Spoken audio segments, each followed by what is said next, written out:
So, it's sewing season. So, I decided nga moadto ko sa thrift store. Kay nagtanaw-tanaw ko dito, din nakita na ako ning skirt na large na tag $1. Kini nga rack din hi. Unya, gimatch na ko sa yellow. So, ako siyang i-reconstruct into dress or skirt and blouse. Then, partneran dahil na tuog kining flat shoes nga bago siya ice rack misrahi. Then, wala pa siya nagamit. So, wala siya tag. So, that means nga, I mean like, tag sa store, kana siya mo na siya ang nag-donate sa TG Maxx. So, less than $25 or $25. Then, I paid only $4 for that. So, para sa summer, then, nakita na po na ako na ay mga books dito, all sewing books for $1 lang. So, nag-pick up na ko og mga book ay gibungot na hulog unsa to nya kaning personal development na daghan ka makuha information, i-caught my attention. Then nakakita sad ko aning project with pre-cuts, which is interesting, pillowcase dress or any kind of project na handmade, and I like that too. And then pillows, bags, some quilts or something. Home solution nga book na siya mga information for 25 cents. I like it. I always want to improve myself or develop myself or learn more every day, or if I can. And then simple home solution book for 25 cents. That's yes. And then wala akong gipambutang diha.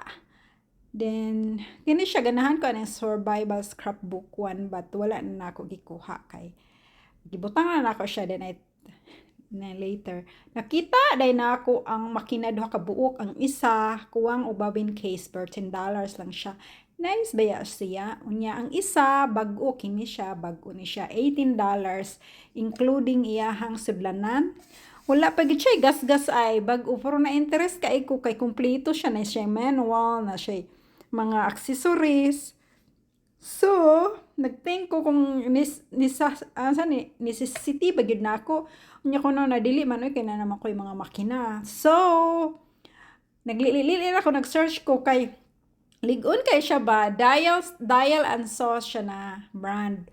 Dayon bago man kay siya naong. And then later on ning adtong kaila na ako nga nag-work dito sa store. And siya nga, if you like it, I will give you half off. Ngun siya. Tapos for $9, diba? So ako na lang siya gikuha kay ganahan man po kong makina. So makarest ng uban ako makina. I have 2 sewing machines or 3. Vintage ang isa. So, this is the 4th one. So, at least mapuli-puli na ako. Kini isa, $10. Naapa na siya dito. Wala na ako gipalit. So, nice kay siya kay maka-save kag kwarta. At the same time, you don't need to spend a lot of money kay nang na may mga makuha ni mo, palit ni mo nga cheaper. Din nagpalit ko aning kaning isa na shower curtain kay I can reconstruct that or make that one as a kanang grocery bag. And then kini siya ganahan ko ani niya mga book, as in embroidery flowers muna siya. Nagpalit ko ani pod og kining babin case og buttoners og mura na siya.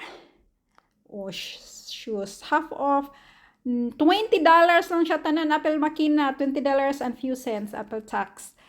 O diba, great deal na siya.